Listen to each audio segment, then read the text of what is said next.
Hello, and welcome to the Agent Hero podcast. As the intro said, I am your host, Melissa Shaughnessy, and this is our first episode ever. So I am so thankful you're here. I'm so glad you tuned in. And let me tell you, I had no idea what all went into a podcast. So, all you podcasters out there, oh my God, I commend you because this is no joke. This is no joke.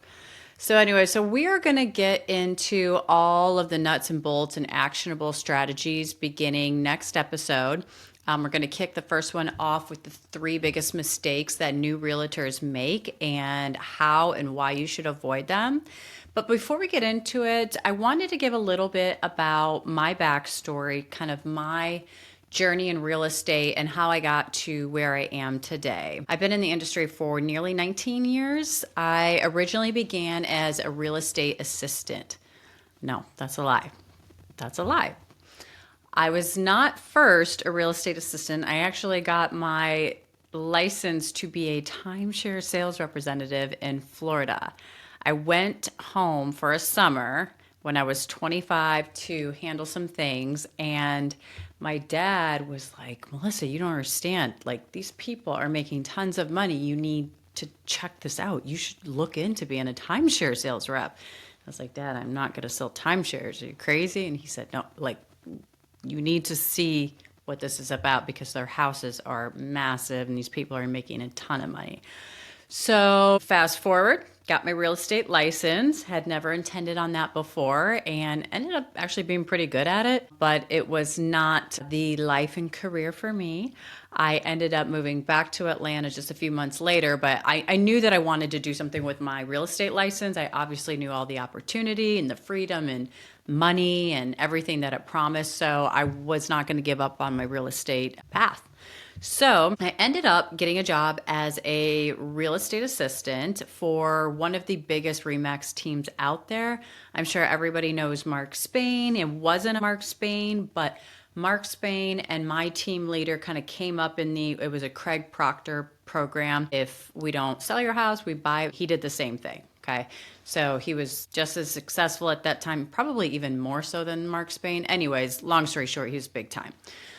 Airing during the Today shows, had more listings and more clients that they could keep up with. So they hired me, and I ended up being the official team negotiator for all incoming contracts. So while the average agent closed 7 homes a year, I was negotiating 30 contracts a month and almost 300 a year. So as you can imagine, I definitely got the Harvard education of real estate right off the bat. So that was an invaluable experience for me. I learned how to master negotiate like no other. I had the best special tips you could imagine. They would go get the listings, and then I would pick up and I would take over with the client as soon as a contract or an offer was put into place. And then I would take them all the way to the closing table. So I had an amazing experience there. I can't imagine learning any quicker than that. So that was fantastic.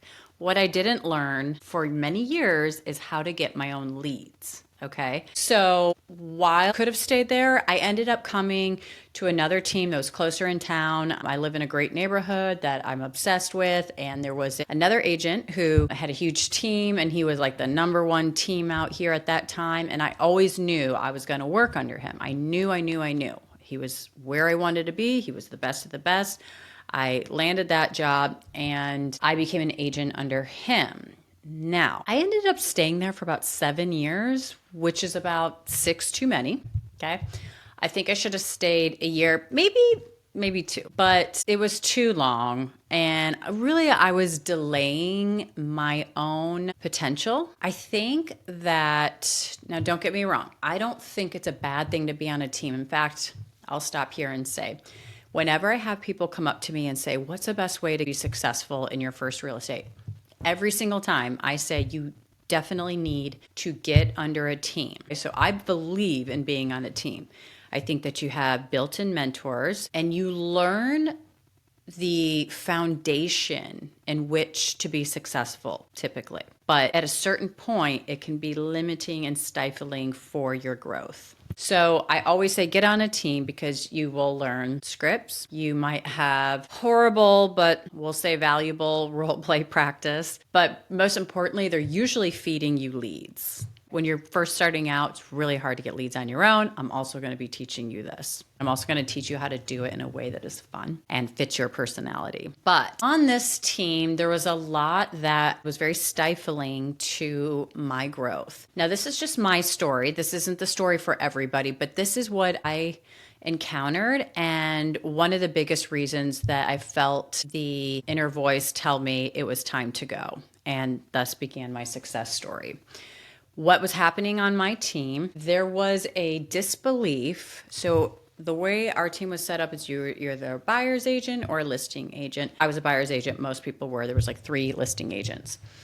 They believed that buyer's agents couldn't possibly list. So if I had a client who bought, and then later, since I was there for 7 years, there were several opportunities where they would come back and they were now ready to list their place. We had built up a rapport. We had a great relationship. They wanted to use me. I was not allowed to list their property, which is ridiculous. And I raised my hand in the meeting and I wanted the team leader to say back to me, I said, so are you telling me that you believe the listing agents can work with buyers, that they can handle our job, but we are not capable of a listing agent's job?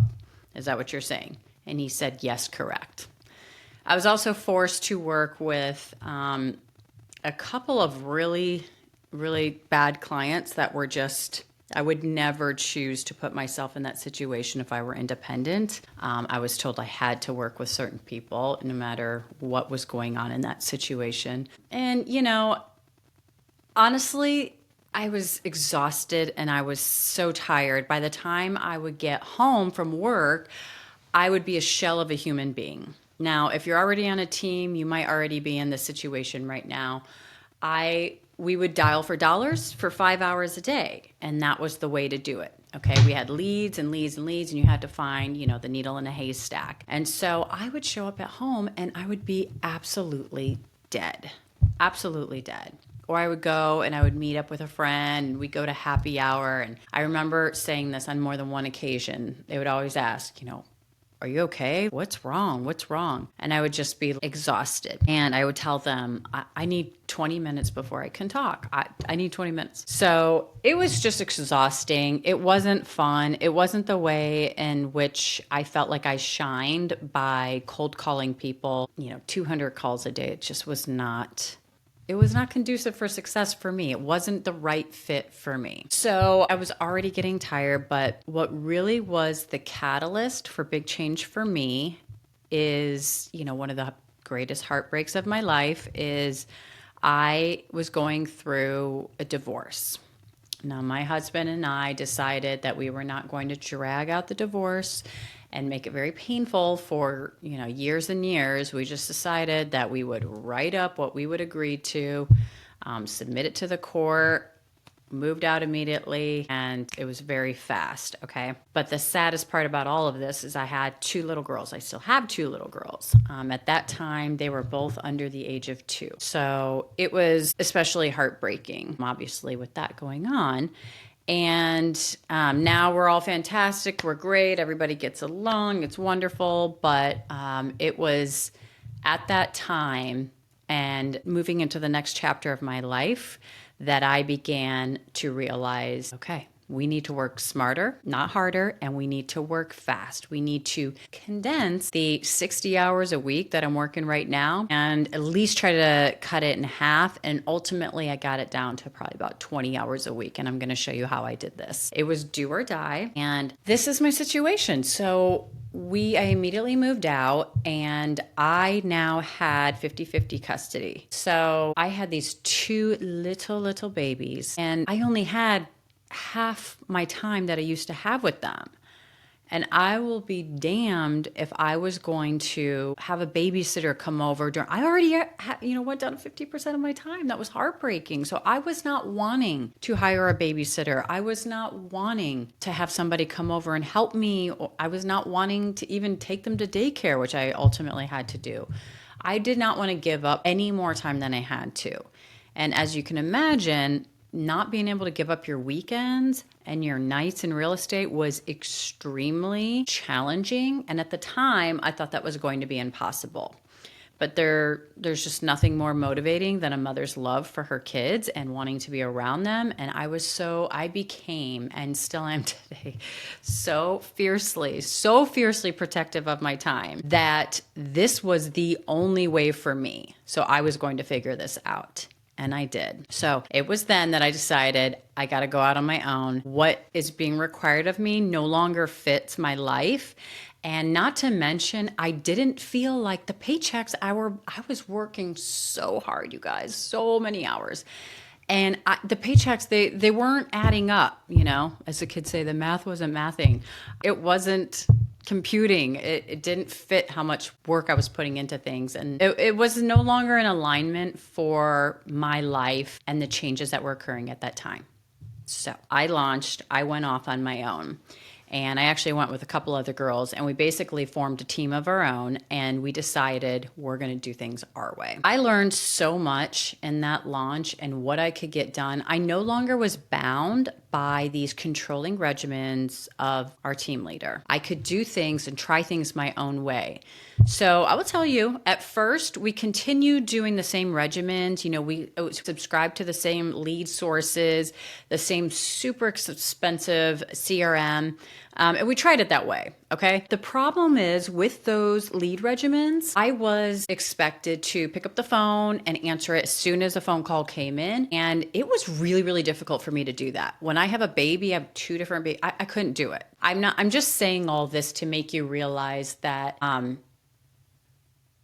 had to figure out a new system because of these circumstances. So I learned that I was pumping out $1,100 every month on the CRM and the lead system. So it was like Zillow, Realtor.com, all of that, only to find out that that wasn't working for me anymore. Now, if that works for you, that's fantastic. Go for it. I am all about leaning into your authentic talents and personality. So if you are somebody who can pick up the phone and you are always available and you have no problem with it and you love it and you try to be the first person to answer the call, that is perfect. That might be the best route for you. I sucked at this stuff, okay?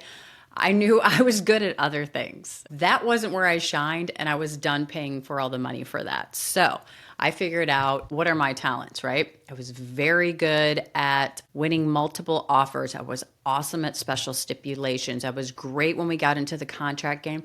And I had a really good social game. And I had a huge network of friends. Also, my clients, I had the ability to instill such trust in them because they just know who I am. I am not capable of lying. I never want to lie. I can't lie. I literally stumble all over my words, okay? So I just don't ever do it. So they knew that they could trust me. If I didn't know the answer to something, I would say it. But long story short is I realized I needed to tap into what I was good at. And so from there, I was able to really finesse out a really fantastic strategy. And where it's led me today is I have a 100% referral-based business. I don't ever pay for a lead ever. And I have dream clients. In fact, I feel like it's funny. My ex-boyfriend used to say to me, you say, came home and I was like, oh my God, I just love this client. You don't understand. I love this client. He said, you say everyone's a dream client. Every single person you work with is a dream client. I was like, do I? But I realized I have the ability to choose who I work with.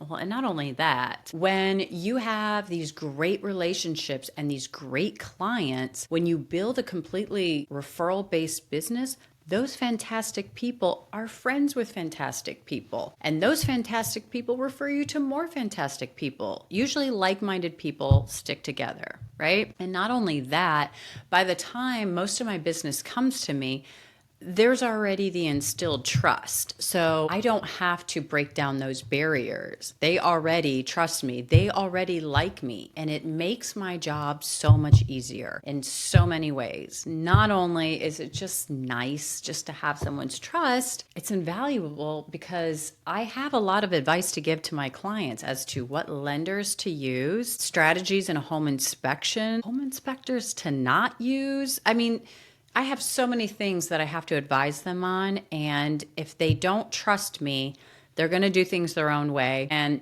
typically, they're going to get us into a challenging situation that is going to procure some terminations. So, all that to say is there's no amount of money you can put on the value of a referral based business. So, I have 100% dream clients every day, all the time. And I only work, like I said, less than 20 hours a week because I figured out how to hone in and analyze the activities that were netting real results. And now I only do those. So, my friend, I am so glad you're here. I cannot wait to go on this journey so I can help you skip the struggle and navigate this crazy real estate journey. I feel like every single, couple of months we're throwing something else at us that we have to navigate. But I want to let you know that I've got you. I just can't wait to help new agents or even seasoned agents who are just looking for a better way to possibly get off of a team and have the confidence to launch on their own so they can start making those bigger paychecks. Because let me tell you,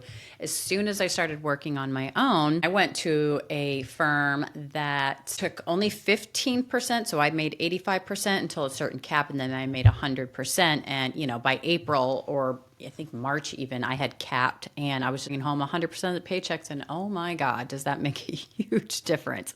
Huge difference. And then I also figured out how to get my average commission check averages to soar, and I just can't wait to share these things because I remember, I was 25 years old and I just felt like I was lost. And there's just so much that I wish I knew then that I know now that I'm so excited that I can share with you. So thank you so much for tuning in, and let's go. On the next episode, we are going to discuss the 3 biggest mistakes that new realtors make, how we can avoid them, and start from here. Feel free to drop me a line if there is anything that you are hoping to learn from this podcast. I have a whole slew of topics that I'm going to hit week after week after week. But if there's anything that you are dying to learn a little bit more about, please don't hesitate to reach out. You can also send me an email at melissa@theagenthero.com.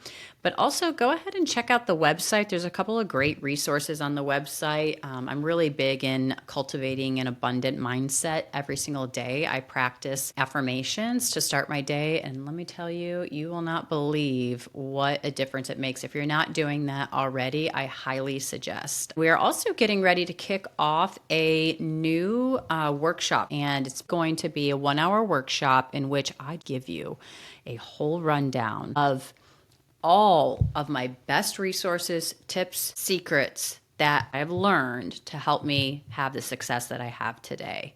So take a look at the website, go check it out. It's www.theagenthero.com.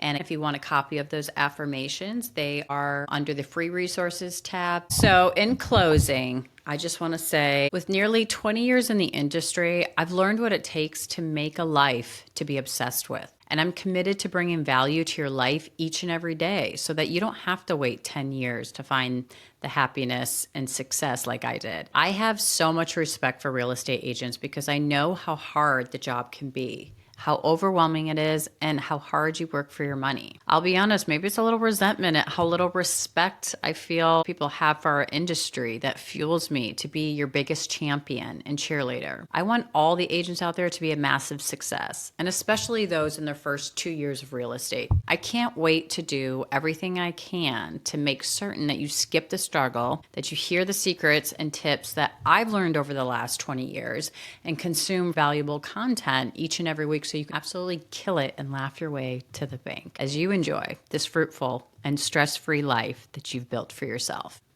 So if this podcast sounds like something that you've been needing in your life and you're committed to making 2025 your most successful and efficient year yet, and you want to make 100K at least in 20 hours, you're in the right place. Your time is valuable, and I'm so honored that you've made this podcast a part of your day. I hope to see you back next week as we start breaking it down. Until then, bye-bye.